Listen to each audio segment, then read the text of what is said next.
Okay, today we're going to simplify expressions. We're going to do simplifying where we're doing terms and like terms, and then we're going to delve into distributive property with simplifying expressions. So when we're first simplifying expressions, the first thing we have to do is we're looking for terms that are like terms. They either have to just be numbers, they have to have the same exact letter, or they have to have the same exact letter to the same power. So for instance, x and x to the second power are not like terms because one's an x and one's x to the second power. So it's kind of like Oreo cookies. One's a regular Oreo, double stuffed, they don't go in the same package, they are different terms. So if we were working on a simple one, we could get negative 4x plus 7 minus 13 plus 6x. And when we go to do this, we, again, going with our integer rules, we want to identify if they're positive or negative values. So we often use LT for like terms. So these are the terms that I can add and subtract together without worrying about anything. So my first term is negative 4x. The one that is exactly like that or a like term is the positive 6x. Then we have a positive 7, and the like term with that is negative 13. Because of the minus sign, that makes it a negative value. Then we use our integer rules, and negative 4x and positive 6x would leave us with positive 2x, and then positive 7 and negative 13 leave us with negative 6. So the simplified expression is 2x minus 6. You could also write it as negative 6 plus 2x as long as you have the same value. So the 6 is negative, the 6 is negative, the 2 is positive, the 2x is positive. And that's as basic as simplifying the expressions get. Now, if we throw in distributive property.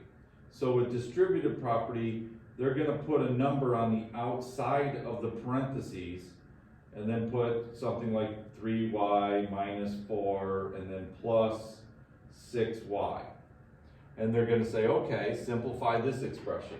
Well, distributive property means we have a number right outside the parentheses, and we have to take that number and distribute it to everything inside. Now, we are still following rules of multiplying integers, even if they're not integers, even if they're fractions, like multiplying by a negative 2 to a positive 3. That means there's only one negative, and that becomes negative 6.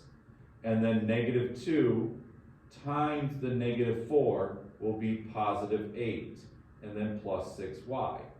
So we don't do anything with the 6y yet because it's not inside the parentheses. Now, rule of thumb is you have a negative on the outside of the parentheses, everything inside becomes its opposite sign. So 3y became negative, negative 4 became positive. Now we do our like terms. So our like terms are negative 6y and positive 6y, and then positive 8 is all by itself. It has no like term. So if we're doing this, that's 0y or nothing is left. And then if we do this, we have a positive 8. So my final or simplified expression is just 8, and you are done.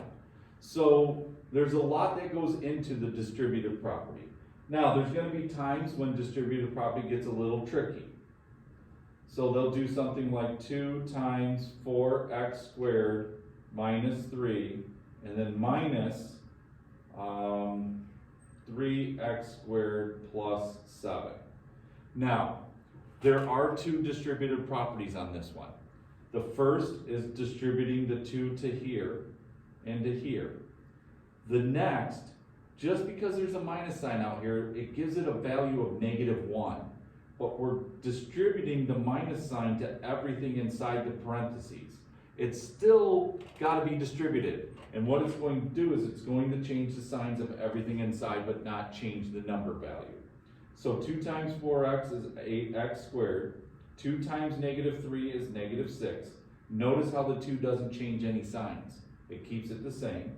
And then the minus sign changes that to negative 3x squared. And then the minus changes the plus 7 2, -7 or -7. Then our like terms are 8x squared and -3x squared, and then -6 and -7. So this cancels, we're left with positive 5x squared. These two are both negative values, so we end up with -13, so we get 5x squared minus 13. So I hope these three examples kind of help. We'll go over one more example if there's a plus in the middle, because you still need to distribute even though the plus won't change anything. So say we go -3 times x minus 2, and then plus 3x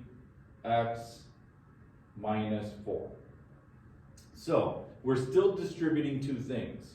Even though they're saying, hey, we're adding these expressions together, we really just have to distribute everything, and then we'll go add or subtract together. It doesn't matter that there's a plus, we may end up subtracting. So -3 times x is -3x. -3 times the -2 becomes +6. So notice again, the negative value always changes the signs inside. Now the plus doesn't change anything.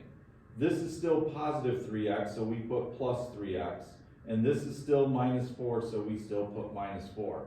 Even though it doesn't change anything, it's a good habit to get into to distribute the plus through and then get rid of it. Now our like terms are -3x and +3x.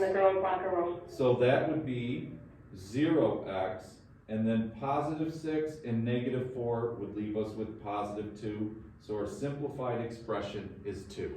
Now I hope you enjoyed the announcement during that, and I hope that the examples kind of help walk you through some of the problems you may walk into. See ya.